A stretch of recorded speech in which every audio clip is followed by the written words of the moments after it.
नमस्कार साथियों, कैसे हैं आप सभी। उम्मीद करते हैं कि आप स्वस्थ होंगे, सुखी होंगे और प्रसन्न होंगे। जैसा कि हम किसी न किसी विषय को लेके बात करते हैं, जानने का प्रयास करते हैं कि उस विषय की जो अपनी इम्पोर्टेंस है और हमारे इस समाज में जो भी ऐसी कोई बातें हैं जिससे हम अनभिज्ञ होते हैं, अनअवेयर होते हैं, तो उसी को हम सीखने, समझने और उसके बारे में जानने का प्रयास करते हैं। उसी श्रृंखला में आज हम जानेंगे कि जो रिलीजियस कन्वर्जन होता है, जो धर्म परिवर्तन होता है, वो कैसे होता है, उसके जो है फायदे और नुकसान क्या है, हमारे भारत में इसके क्या कानून बने हैं और इन चीजों को लेके कैसे चीजें सामने आती हैं, इन सब के बारे में आज हम बात करेंगे और जानने का प्रयास करेंगे।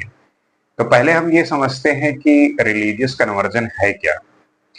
तो रिलीजियस कन्वर्जन ये है कि जब कोई व्यक्ति अपने पुराने धर्म को छोड़कर नए धर्म को अपनाता है, इसे ही धार्मिक परिवर्तन कहते हैं। जनरली जो सोसाइटी में और समाज में होता है कि कोई किसी धर्म का है और वो जब कोई दूसरा धर्म अपना लेता है तो इसे ही रिलीजियस कन्वर्जन कहते हैं।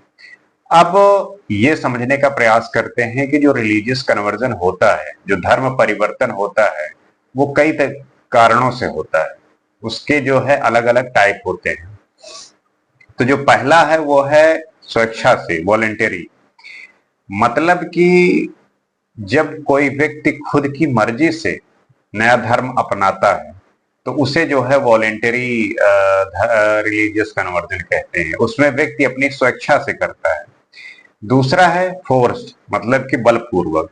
जब किसी को डराकर, धमकी या दबाव डालकर धर्म का परिवर्तन किया जाता है मजबूरन, तो वो उसे कहते हैं फोर्स्ड, मतलब कि जो जबरदस्ती करवाया जाए।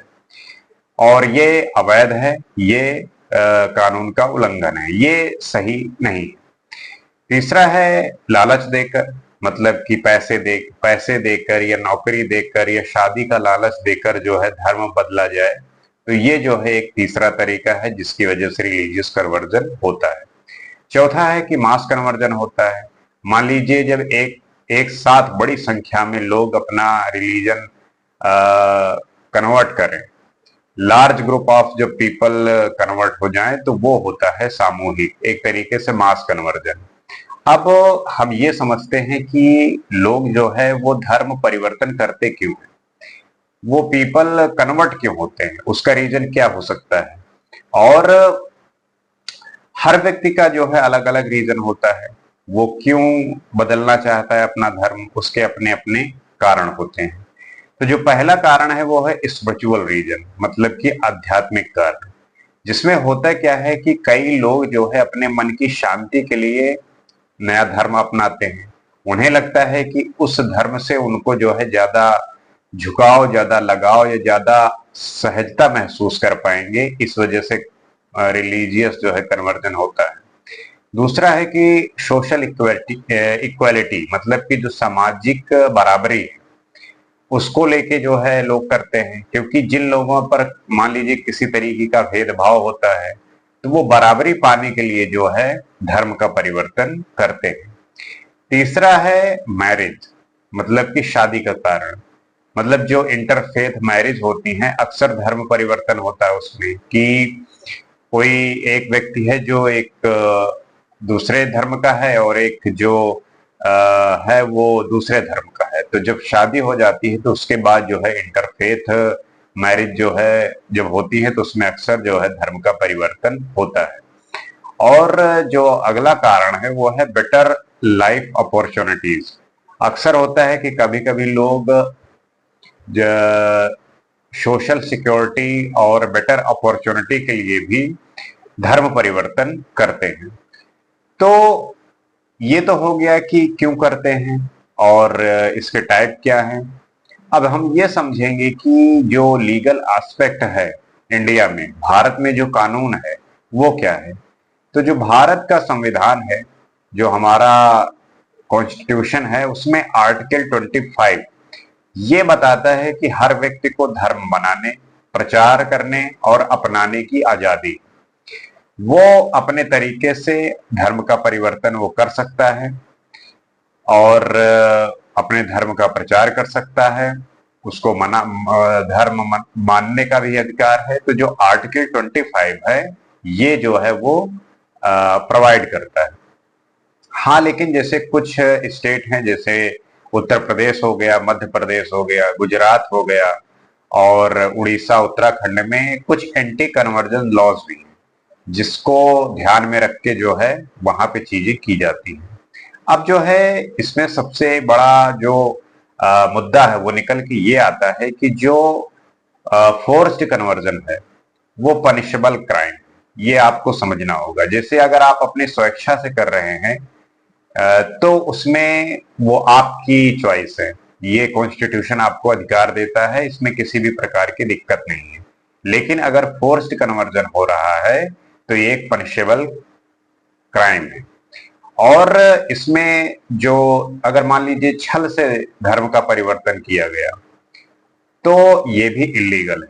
कोई अपना गलत नाम बताकर अपना धर्म असली छुपाकर और वो जो है छल से धर्म परिवर्तन कराता है तो ये भी इलीगल है। और मैरिज के थ्रू होता है तो उसमें जैसे मान लीजिए कि पहले ये है कि आप अपना धर्म मानिए, हम अपना मानेंगे, लेकिन बाद में अगर इसको कन्वर्जन करने का प्रयास किया जाता है तो वो भी एक तरीके से इलीगल है और ये ठीक बात नहीं है। अब हम ये जानेंगे कि इसका फायदा क्या है और नुकसान क्या है, क्योंकि जब कुछ होने का कारण होता है, रीजन होता है, तो उसके पीछे अलग तरीके से चीजें काम करती हैं, वो समझ सकते हैं कि कैसे काम करती हैं। तो जैसे कि इसके जो प्रॉज हैं और जो बेनिफिट्स हैं वो ये है कि फ्रीडम ऑफ चॉइस जो है, किसी भी व्यक्ति की अपनी जो अभिव्यक्ति है वो इसका ये एक फायदा होता है, वो अपने हिसाब से अपना रिलीजन जो है फॉलो कर सकता है। पीस ऑफ माइंड की बात होती है कि उसको वहां पे जाके वो कंफर्ट मिलता है। सोशल इक्वालिटी, मान लीजिए कि आप किसी ऐसे रिलीजन में हो जहां पे आपको वो सोशल स्टेटस नहीं मिलता, मान लीजिए आप किसी ऐसे कास्ट से है जहां पे आपको वो दर्जा नहीं दिया जाता, तो ये भी एक कारण होता है। इसका जो एक फायदा होता है। और जो कम्युनिटी सपोर्ट है वो भी इस पे जो है काम करती है। अब इसमें देखेंगे कि चैलेंजेस क्या है, मतलब कि नुकसान क्या है। तो नुकसान ये हो सकता है कि फैमिली और सोशल कॉन्फ्लिक्ट ये सबसे सामने पहले निकल के आता है, क्योंकि जब आप अपनी इच्छानुसार जो है कन्वर्जन होता है तब उसमें ये काफी ज्यादा देखने को मिलता है कि फैमिली और सोशल जो कॉन्फ्लिक्ट है वो आपके सामने खड़ी होती है। उसको उसको वो एक चैलेंज होता है, वो सामना करना पड़ता है। और इसके साथ साथ जो लीगल हर्डल है वो भी प्रॉपरली जो है नहीं हो पाती, क्योंकि उसमें अनेक तरीके की जो कानूनी प्रक्रिया होती है वो भी एक तरीके से काफी मुश्किल होती है। आइडेंटिटी क्राइसिस, जो नए कम्युनिटी में आप जाओगे तो जो आपकी आइडेंटिटी है उसमें एक तरीके से जो संकट उत्पन्न होगा। और जो पॉलिटिकल और कम्युनल टेंशन है वो भी एक चैलेंज का कारण बनता है, वो भी एक ये रीजन हो जाता है। तो जो अगर हम इस बात को देखें कि इसमें कैसे चीजें ये होती हैं, इसका जो सार है वो क्या है, तो ये है कि किसी भी व्यक्ति का अगर धर्म परिवर्तन करना है वो उसकी व्यक्तिगत फैसला हो सकता है, वो कर सकता है। लेकिन ये जो है किसी मजबूरी, डर और लालच में नहीं होना चाहिए। अगर वो अपने स्वेच्छा से कर रहा है, अगर वो अपने मन से कर रहा है, तब वो उसकी अपनी आजादी है, कॉन्स्टिट्यूशन भी ये राइट देता है। लेकिन अगर वो डर, लालच और दबाव से कर रहा है तो ये जो है ऐसा नहीं होना चाहिए। और इन सबको छोड़कर जो हमारी सबसे बड़ी पहचान है वो होनी चाहिए ह्यूमैनिटी, इंसानियत। धर्म किसी का कुछ भी हो, लेकिन जो इंसानियत है, जो ह्यूमैनिटी है, वो सबसे पहली होनी चाहिए और उसको ही हमें प्रायोरिटी देना चाहिए। अब हम इस बात को ये समझेंगे कि कैसे रिलीजन एक हमारे देश के सॉवरेनिटी को लेके, उसके विकास को लेके कैसे काम करती है। तो जो धर्म है, अगर हम इस बात को समझेंगे तो जो रिलीजन है वो हमें गाइड करता है, लेकिन जो ह्यूमैनिटी है, जो इंसानियत है, वो हमें यूनाइट करता है। तो हमें इस बात का ध्यान रखना है कि आप किसी भी धर्म के हों, वो आपको गाइड करेगा, वो आपको रास्ता दिखाएगा, दिशा दिखाएगा, लेकिन जो इंसानियत है, ह्यूमैनिटी है, वो जो है आपको यूनाइट करके रखता है। तो आपको इस बात का हमेशा ध्यान रखना है। और धर्म बदले या ना बदले, लेकिन जो आपका किसी भी दूसरे धर्म के व्यक्तियों के प्रति आपका जो प्रेम है और जो सम्मान है वो बना रहना चाहिए। उसमें किसी भी तरीके की कमी नहीं होनी चाहिए, क्योंकि यही हमारे देश की और संप्रभुता की और एकता की पहचान होनी चाहिए। इसी के माध्यम से किसी भी देश का विकास और उसकी जो उसमें किसी भी तरीके की ऐसी मनमुटाव और ऐसा कुछ भी ना हो कि जिसको लेके हमारे देश के विकास में एक बाधा बन सके। तो हमारे अपने देश के विकास के लिए, हमारी अपनी सॉवरेनिटी के लिए और सब कुछ अच्छे से और बड़े कानूनी तरीके से चीजें अगर होंगी तो इस समाज के आगे बढ़ने में किसी भी तरीके की जो है रुकावट नहीं आएगी। क्योंकि किसी भी देश में अगर इंटरनल कॉन्फ्लिक्ट हैं तो उस देश का विकास जो है रुक जाता है और उसमें काफी अड़चने आती हैं। तो आपका जो इंसानियत है, आपका किसी भी व्यक्ति के प्रति, किसी भी जाति का हो, किसी भी धर्म का हो, उसके प्रति एक समान भाव, समान आदर और प्रेम होना चाहिए।